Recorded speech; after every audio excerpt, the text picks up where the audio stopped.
So to date, ACTA's Fund for Academic Renewal has advised on over 188 million in higher education giving. This is a figure that we're really proud of, and these gifts include a chair for free enterprise for students, a scholarship for deserving students, funding for amazing academic programming. It really runs the range. But these are all gifts that are deeply meaningful to these donors and are making a real difference in higher education today.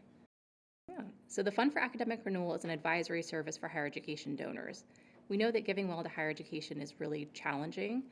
It's a difficult landscape to give for the reasons that ACTA exists. I mean, you have thrust academic freedom, the curriculum has been degraded, the cost is skyrocketing. It's a really difficult place for donors to give thoughtfully. But we know that thoughtful giving can be part of the solution to these problems facing higher education. So the Fund for Academic Renewal exists to help guide donors through the process. We're there from start to finish, as much as you need to help you identify the great things happening on campus and be sure that those things get the support that they need. So my plea to donors is to not walk away from higher education. I think that it is far too important to our nation's I think it is far too important to our nation for donors to simply walk away from higher education. And there are great things happening on campus that need support. So ACTA supports a network of what we call our Oases of Excellence. These are 82 excellent campus programs across the country that are doing phenomenal work to educate students in the free market economics and American civics. And these are programs that are worthy of support. And if there's not donors giving to higher education, then these programs won't be able to exist anymore. So we think that donors can really be a part of the solution to the problems facing higher education. So my encouragement to donors would be to not write that blank check to the alma mater every year, but to work with FAR and to give really thoughtfully, to give with strings attached. Yeah, I do think donors are starting to be more careful in their giving than we've seen in years past. There's been this tendency to kind of think of the alma mater and to just kind of give without too much thought. Donors don't do the same level of research that they do on other nonprofits as when they give to their alma mater. I think nostalgia is a really hard thing to fight against. But we're seeing donors start to really give thoughtfully, and part of that giving thoughtfully is doing that research. So doing their homework about what's being taught today, who are the professors doing great work, what are the policies in place about free expression? We know that's something that's important to many donors. Sure, so I think the first step is to be really clear in what it is that you hope to achieve. So to go in with a clarity of vision, and then to partner with us, and we'll kind of work through that, identify partners on campus that might be the best fit for what it is that you're trying to do. And you might have to look in some unexpected places. So there's one donor that we helped who wanted to endow a chair in free market economics, originally thinking the College of Arts and Sciences, but working through the process discovered that the business school was a much better fit. So it requires some creativity. So being clear in your purpose, finding the right partners who share that vision, and then making sure that everything is really clearly articulated in a ironclad gift agreement. And that's especially where I think the Fund for Academic Renewal can be helpful to donors. FAR is working with a lot of major donors, but I think we shouldn't underestimate the power that even kind of smaller and mid-level donors can have too. There's a way that you're voting with your donation about the direction that your alma mater goes. So I think for too long we've seen alumni just, every year send in that check for X amount just to the general fund. And yet we see higher education kind of getting worse and worse, at least the things that ACTA is talking about.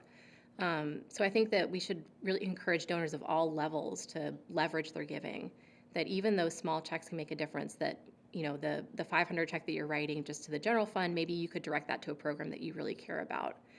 So I would encourage donors at all levels, not just the mega donors, to really be thoughtful in how they give to higher ed. And I always hate to see when donors are not satisfied with their gift. And there's a number of reasons this can happen. Sometimes it's, things haven't been written down thoroughly, too much was done over a handshake, and then 10 years later the gift goes off track. Or sometimes it's universities are just willfully ignoring what's on the paper. So my advice would be is to not give up. I think that's a really challenging place to be. It's much easier to set things up right from the start than to try to fix something once it's already going. My advice would be to not give up and to use your voice. I think one thing that universities are really cognizant of is their reputation and knowing how important that donor trust is in universities. And if universities are ignoring donor intent, I think there needs to be kind of an outcry from the donor community about that.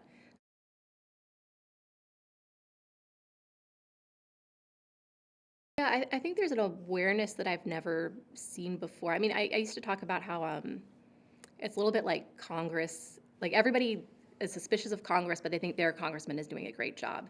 You kind of see the same thing in higher education where, people see there are major problems happening with our universities, that we see these kind of problems that ACTA is working on, but my alma mater is the exception. I get the glossy brochure from them, and I know that everything is going just fine there. That attitude is shifting. So donors are now starting to think about, is my alma mater really the exception? They're starting to kind of peek under the hood and see what's actually happening. And I think a lot of donors are not so happy with what they're seeing. Yeah, so I think alumni and donors really do need to pay close attention to what's happening on campus. And that doesn't mean, looking at the magazine the university sends you, looking at all the emails they send. You're going to get a very one-sided view of what's happening on campus. I would challenge donors to do a bit of your own research. That's where a group like ACTA can be really helpful. But I would encourage you to go to whatwilltheylearn.com and see what's happening with the core curriculum at your alma mater. Go to a site like How Colleges Spend Money and understand how much is going towards administrative costs, how much towards instructional, and see what's really happening on campus. And you won't get that from the university's own communications. You need to do a bit of digging on your own. Yeah, so two Princeton alums, Stuart Taylor Jr. and Ed Yingling, formed Princetonians for Free Speech. And they started talking about what they were doing and realized that other alumni across the country were interested. So they printed an op-ed in the Wall Street Journal and just got this avalanche of a response. I think they really tapped into this deep well of concern of other alumni across the nation. So from there, they formed the Alumni Free Speech Alliance. We're 5 founding members. They're now up to 13. And there's no sign of this slowing down. I think alumni are really concerned that our universities have become, places where students feel like they can't share their views, they can't have these kind of interesting political discussions, that there's this monoculture in place that nobody feels like they can really say what they think. And I think alumni, across the political spectrum are really concerned about this, and are using their voices to speak up against it. So the Fund for Academic Renewal, our signature publication is called The Intelligent Donor's Guide to College Giving. Would highly recommend, and we would be glad to send you a free copy. And it really walks you through step by step how to give thoughtfully to your alma mater. So how can you target that giving? We start from the very beginning. Okay, from the very beginning on how to define your purpose, and we have some guiding questions to help you to do that, all the way through to the end to what happens if your gift does go off course. How can you provide a course correction? What options do you have as a donor? So if you go to our website, which is academicrenewal.org, you can download a free copy. You can send me an email, give me a call. We would love to get these in as many hands as possible. Yeah. I think what makes ACTA really unique is the audiences that we're focusing on, and it's right there in our name, the American Council of Trustees and Alumni. But I think that these are audiences that aren't really leveraged for higher education reform and should be. I think too often trustees are just there to kind of rubber stamp whatever the president wants, but these are really powerful positions, and I think that arming them with the right resources so that they can make a difference is a real winning strategy. And then the same thing with donors. We know that too often donors are just sending in that check or giving to get tickets to the football game. But we also know that donors could have a major influence on higher ed. So it's about kind of activating these audiences to weigh in and to really get engaged for higher education reform.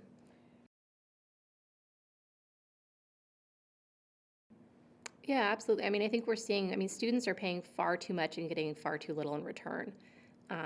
We have a generation that's burdened with debt, and they're not prepared for meaningful careers. They're not prepared to be active and engaged citizens. So I think there is an awareness that there is a real problem in higher education. And I think one of ACTA's strengths is that we don't shy away from that complexity. We look at a broad range of issues, and we have that kind of insider knowledge to really be able to empower trustees and empower donors to make a difference.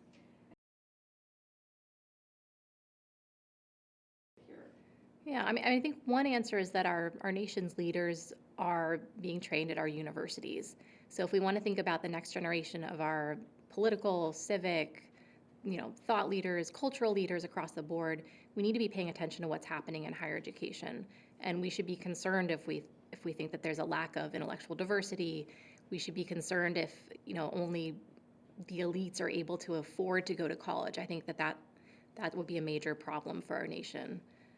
So I think that it is a matter of national concern what happens at our nation's universities.